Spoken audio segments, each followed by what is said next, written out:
guys, today we are in Elmina Cape Coast Castle. I have come to visit here because I haven't been here myself before. And here it has a big history about Africans and about blacks and Africans. So I decided to visit here today to see what it has for what happened for our ancestors, know what is going on and read a little bit about it. Although I've heard about it, but I want to know deep. So let's go in, guys.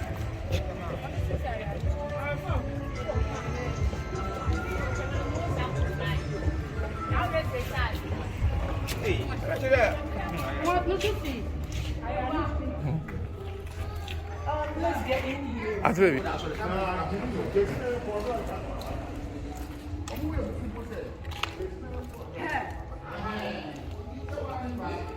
So guys, let's go.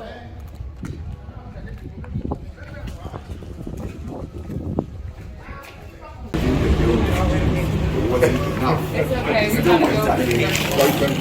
They still went ahead to slave. They enslaved African men who fought for their freedom. Whilst in the castle, they were seen to be stubborn, aggressive, rebellious. They were all locked up in here. Nobody went through the side and came back alive. Less than 72 hours in here, nobody's going to survive within this very cell. Now let us move in. I'll explain to you why nobody survived in here. Please, you keep your heads down once you come in.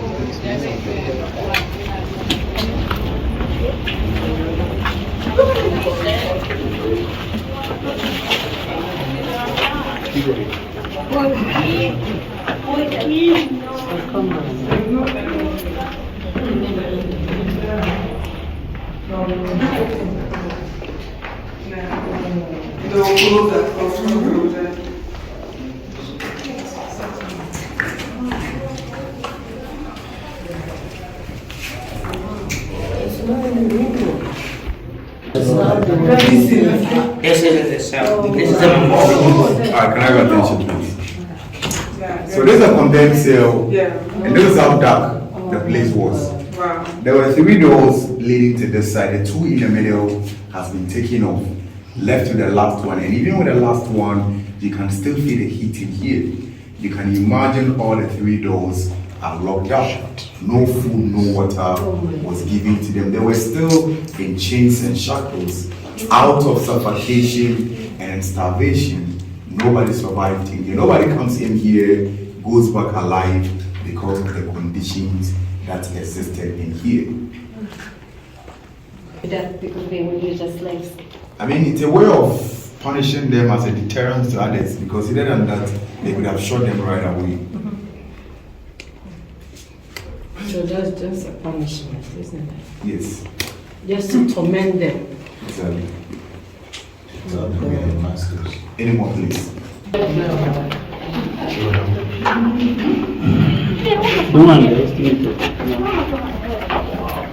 And so as you can see, we have 4 identified graves out here. The very first one, separated from the 3, he's the only African buried in here. His name is Reverend Philip Kwaku.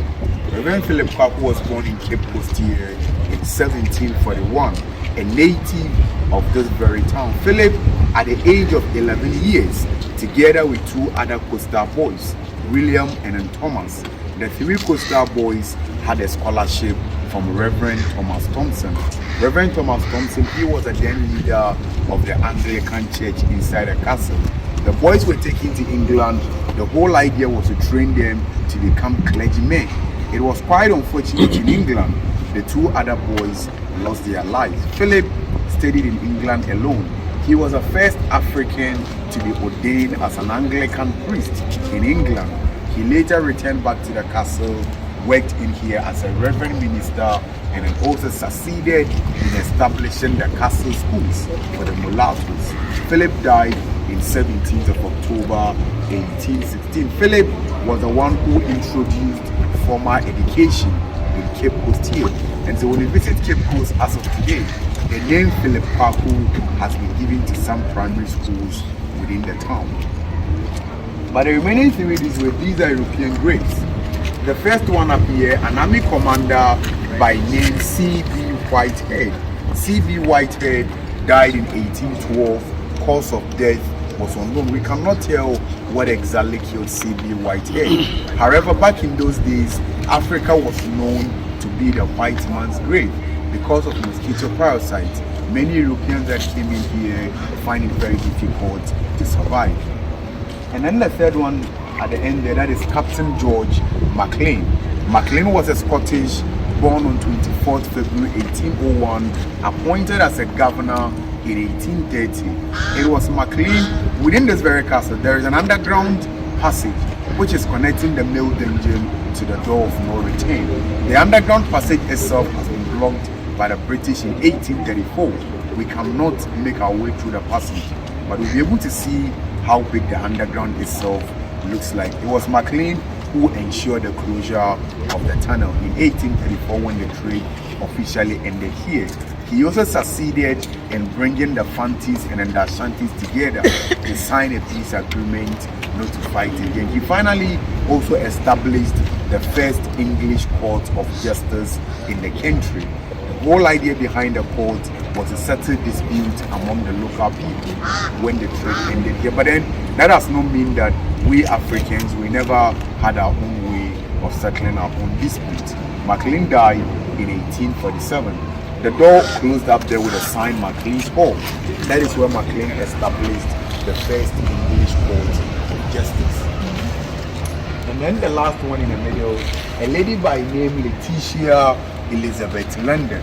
That is Captain George Maclean's wife.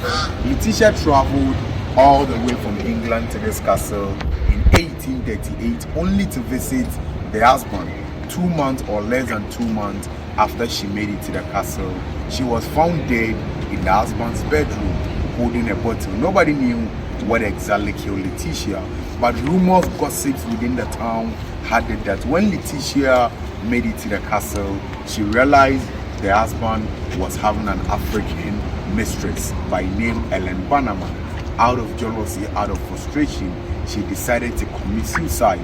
Others also believe that Ellen Bannerman, that is a mistress, she rather came in here, posed herself to be a servant in the castle. She later conspired with Maclean, and then together they poisoned Letitia. But as I speak with you now, we still cannot tell what exactly killed Letitia, because the fact that she was found dead, she was holding a bottle, the bottle contains an acid. It could be that she was poisoned by someone, or she decided to poison herself out of jealousy and frustration. She died in 1838, just 2 months after she made it to the castle. So please, any questions about this video? Alright, so before we move in, let us briefly talk about this plaque.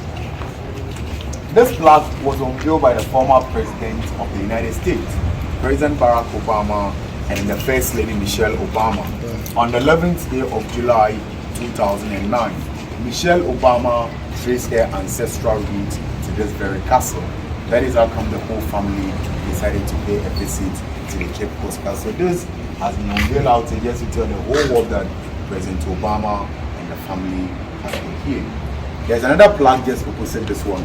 Let me listen.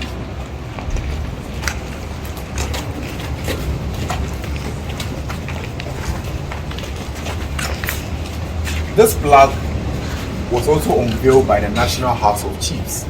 All the chiefs came together to unveil this plaque in 1992 when Ghana celebrated an African Historical Theatre Festival, that is Panafest. It reasons way in everlasting memory of the anguish of our ancestors. May those who die rest in peace. May those who return find they are going to make humanity never again perpetrate such injustice against humanity. We the living vow to uphold this. They unveiled this plaque as a sign of apology because their predecessors in one way or the other also took part in the trade. They've thought it wise that a whole lot of injustice has been committed against innocent people. They are asking us to forgive them. They will do their very best to make sure such injustice never repeats itself in any way or in any other form again. So this is an apology coming from the National House of Chiefs. This slippery, please let us take our time whilst you're moving. Please come with me.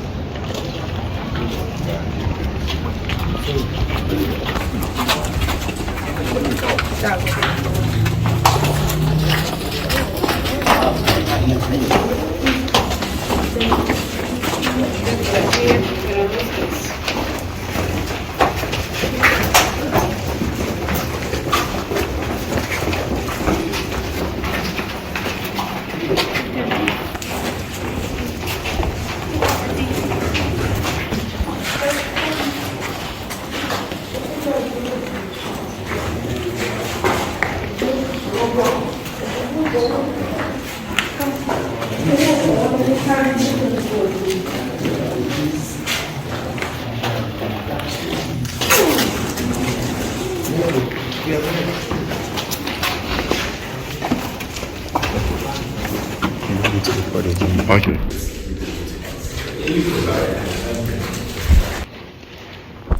Alright, sorry for the interruption. So, just as I was saying, it is very important for us to understand the fact that Christianity within this very country started within the castles. The Catholic Church started from the Elmina Castle. The Presbyterian Church also started from the Christian Hall Castle in Accra. The Methodist Church started from this castle, just at the courtyard of this very castle. And then finally, the first English church, or the first Anglican church, also known as the Society for the Propagation of the Gospel, SPG Church, also started from this castle. The English church, or the Anglican church, sat just right above the male slave dungeon. Above this very dungeon, there is a church sitting comfortably above this dungeon. And so whilst there were others up here claiming they were worshiping God, singing praises to God, preaching love with neighbor as yourself, just right beneath them, there were others in here dying and suffering. But a big question we need to ask ourselves is that why should they even build a church on top of a slave dungeon? When you visit the Elmina Castle, the Dutch had their church just right above the female slave dungeon, with a quotation, Psalm 132 verse 13, which says that Zion is a lost resting place, and there it will stay forever. So indeed, if we truly are heaven and hell, perhaps they are trying to teach us about the concept of heaven and hell. Other than that, I personally do not understand the reason why others must be up here claiming they were worshiping God, and just right beneath them, there were others in here dying and suffering.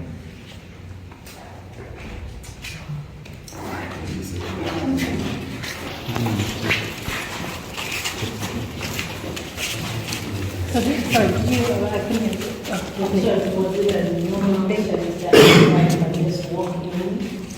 No black person was allowed into the church.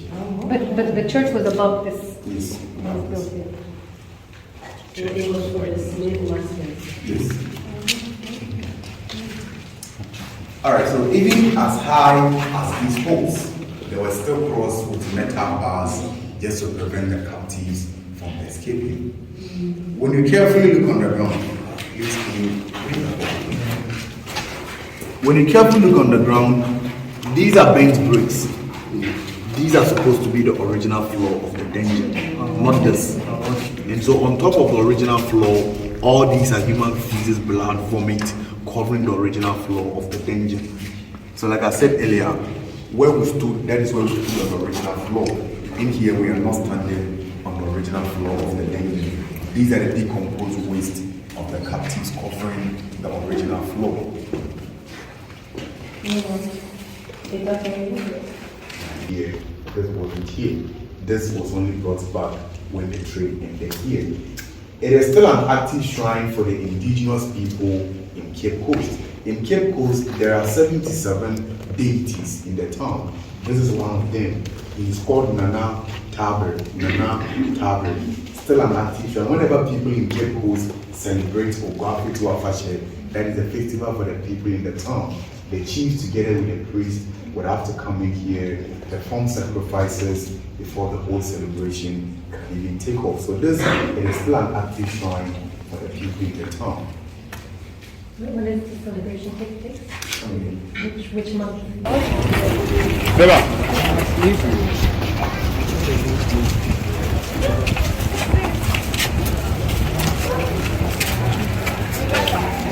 So we've finished the tour now. The first tour. We're going to the second tour. Give me your phone. I want to call her. Up here labeled as a children's library. It is not children's library as it is written now. This was a church I made mention of. The first English church or the first Anglican church sitting comfortably above the mill dungeon. Right in front of the church, there's an open space right in front of the church. This open space in front of the church leads to the mill dungeon. And so while there were others up here claiming they were worshiping God, singing praises to God, they could still hear the scream, the shouting that was coming from the dungeons, but yet nobody really cares about them. But today this room, it is being used as children's library. We allow kids to come in here to study during the weekends.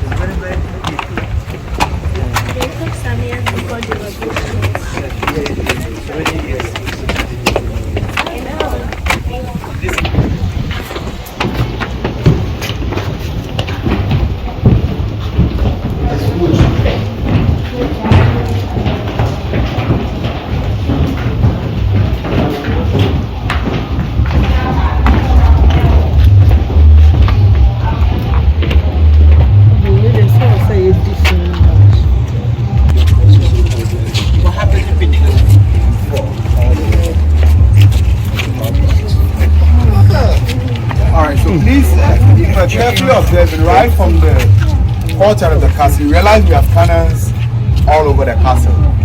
But one will ask, why do we even have cannons all over the castle? The Portuguese, they were the first European nation to begin with a transatlantic slave trade on the west coast of Africa. But then other European nations, they were not content with the monopoly of profit the Portuguese were enjoying from West Africa. That is when the English, the Dutch, the Danes, the Germans, the French, they all decided to involve themselves in the trade. And so there was a need for them to fight over a parcel of land in order to settle. So this very land, for instance, has been occupied by different European nations. First, it was the Portuguese who first settled on this land. From there, the Swedish, the Danes, the Dutch, and then the British. So when the British settled in here, they felt there was a need for them to fortify the castle. Hence, there's cannons all over. So whenever there are enemies attacking the castle, all they need to do is to pick one of the cannonballs, insert it at the mouth of the cannon. From the bottom, they need to fill this hole with a gunpowder, and then they light it. As the gunpowder burns and then comes in contact with the cannon ball, the ball automatically leaves the cannon. The balls are made with metals. Back in those days, ships were made with wood. Once the metal ball is the wooden shape, it's going to get water moves into the shape gradually. So these balls were not meant to kill human beings. No, it was meant to create spaces on the wooden shapes. Water moves into them and then it goes down. But still, a time came they still felt this alone cannot protect the castle. They had to build Fort William, Fort Victoria to serve as an extra defense for the castle. Up on the hill is Fort William. Fort William way up on the hill. So that fort was only meant for soldiers. Soldiers need to be up there to spy around whenever there are people attacking the castle, whether by land or by sea. The soldiers up there will be the first people to see enemy. They would then have to communicate to the soldiers in here for them to get prepared. They were using symbols and an object in communication. For example, in the morning they want to communicate, all they need to do is to wave a red flag in the morning as a sign of communication. In the afternoon they use mirror. They turn the surface of the mirror towards the sun. They get a reflection down here. And then the evening they use torchlights. That was the only place you could find flashlights as at then. And so in Cape Coast here, this is one of the highest points in the town. If you are up there, you can have a fair idea how Cape Coast looks like when you are up there. But the prime purpose of this fort is to protect this very castle.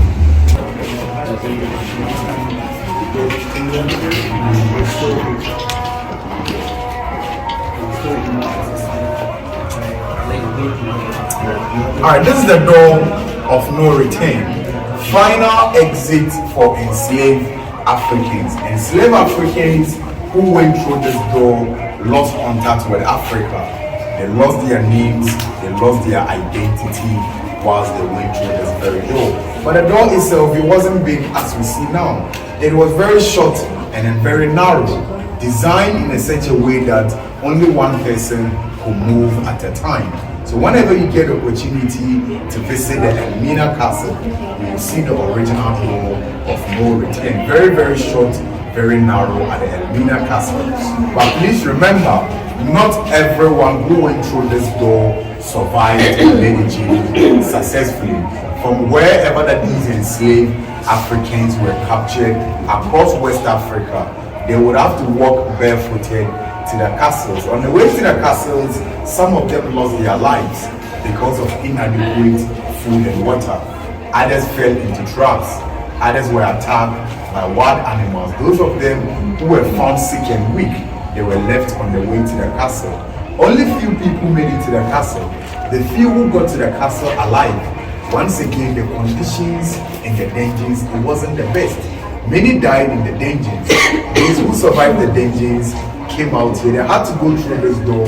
They went through the door, they saw the ships, they saw the Atlantic Ocean, but they never had an idea as to where they were taking them to. Some of them voluntarily decided to jump overboard into the ocean so as to prevent themselves from going to unknown destination. Remember, they were chained together, and so if one person decides to jump overboard, then it means he's going to pull a whole lot of people also into the ocean. Those of them who were found sick and weak, they were likewise dumped into the ocean. The worst part of the journey was the middle passage, where human beings were made to lie side by side, unable to move or sit up, hands and legs in chains and in shackles, human beings defecating and vomiting.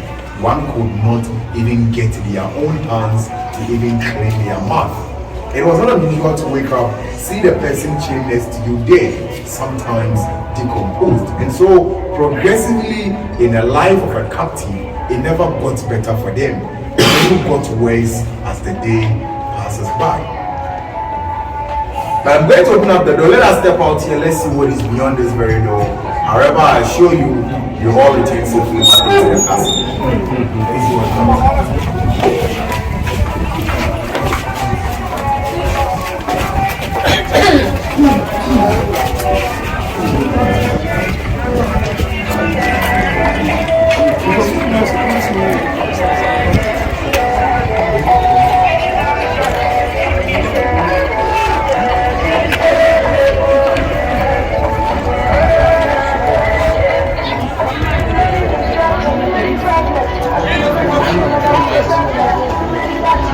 First time, Ghana celebrated Emancipation Day. 2 bones of 2 enslaved Africans were brought from New York and Jamaica, representing the people of the diaspora, that is Samuel Castle and Madam Crystal. The bones were brought down to Accra. When you are traveling from Accra to Cape Coast, there is a village along the way called Abanze, where you can locate Fort Amsterdam just up on the hill. From Accra to Abanze, they traveled by road, but from Abanze to this part of the castle, all the crew decided not to travel by road again.